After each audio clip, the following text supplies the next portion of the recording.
Hello' friends, আজি আমি মূলা আচাৰ বনাবলৈ লৈছোঁ। মূলা আচাৰ বনাবৰ বাবে আমি মছলাখিনি আগতে তৈয়াৰ কৰি লওঁ। এয়া মই শুকান জলকীয়া 4টা লৈছোঁ, চফ কেইটামান লৈছোঁ আৰু কালজিৰা কেইটামান আৰু এয়া গোটা জিৰা আৰু কেইটামান সৰিয়হ। আমি এতিয়া এই গোটেইখিনি ভালদৰে ভাজি লওঁ। এনেদৰে আমি অলপমান ভালদৰে ফৰফৰীয়াকৈ ভাজি ল'ম। আমাৰ মছলাখিনি প্ৰায় হ'লেই। আমি এতিয়া এখন প্লেটত এইখিনি ঢালি লৈ পেলাই এইখিনি এবাৰ এটা মিক্সাৰত আমি মছলাখিনি এতিয়া এনেকুৱা মিক্সাৰ এটাত আমি পিচি ল'ম। এয়া দেখিছেনে, আমাৰ মছলাখিনি আমি তৈয়াৰ কৰি ল'লোঁ। ইয়াতকৈ বেছি মিহি হ'লে আচাৰত বেয়া লাগে। এনেদৰে অকণমান খহতীয়াকৈ থ'ব আপোনালোকে। এয়া মোৰ হৈ গ'ল। এতিয়া ইয়াৰ পিছৰ পৰ্যায়টোলৈ আমি যাওঁ। এয়া এটা বাউলত মই এয়া শুকান মূলাখিনি মই থৈ লৈছোঁ। মূলা এই 3টা ৰ'দত মই ভালদৰে শুকুৱাই ল'লোঁ। এতিয়া আমি এইখিনি আচাৰ কৰিম, বটলত ভৰাম। এয়া মোৰ তেলখিনি হ'ল। মই এতিয়া ইয়াতে এই শুকান জলকীয়া 4টা দি দিছোঁ।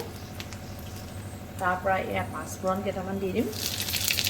এতিয়া মই ইয়াৰ জুইৰ পৰা অফ কৰি দিছোঁ। এতিয়া আমি অথনি বনাই থোৱা এই মছলাখিনি ইয়াতে আমি দি দিছোঁ।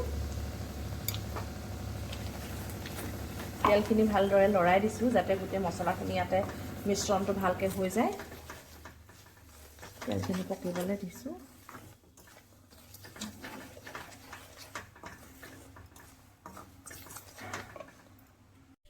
এতিয়া ইয়াত মই অলপমান নিমখ দি দিছোঁ জোখমতে।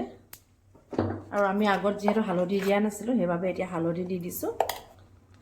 আৰু ইয়াৰ লগৰ মছলাখিনি লাহে লাহে দি যাম এটা এটাকৈ। এয়া মোৰ জিৰা আৰু ধনিয়া গুটি পিচি লৈছিলোঁ। অকণমান জালুকৰ গুড়িও দি দিছোঁ। আৰু এয়া ধনিয়া গুড়ি আৰু এয়া জলকীয়া, শুকান জলকীয়া। এতিয়া আমি এইখিনি ভালদৰে লৰাই দিম।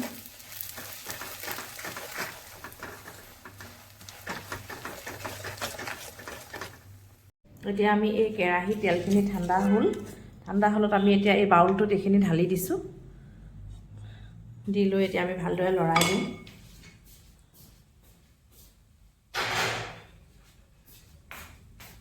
এতিয়া আমি এইখিনি ভালদৰে লৰাই দিম যাতে চাৰিওফালে মছলাখিনি সোমাই যায়।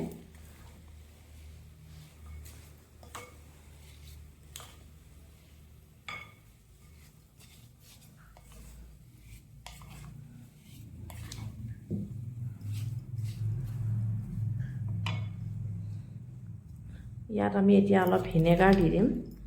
ভিনেগাৰ মই আন্দাজতে দি দিছোঁ যাতে আচাৰখিনি বেয়া হৈ নাযায় মোৰ। ভালদৰে মিক্স কৰি দিছোঁ যাতে চাৰিওফালে ইয়াৰ মছলাখিনি সম পৰিমাণে সোমাই যায়। ভালদৰে মিলাই দিম আমি। এইখিনি অলপ ঠাণ্ডা হোৱাৰ পাছত আমি চিচাৰৰ বৈয়াম এটা লৈ পেলাই তাতে ভৰাই থ'ম আৰু মাজে মাজে ৰ'দাই থাকিম যাতে দুদিনমান ভাল হৈ থাকে। 3 মাহমান অন্তত আমি যাতে থৈ খাব পাৰোঁ।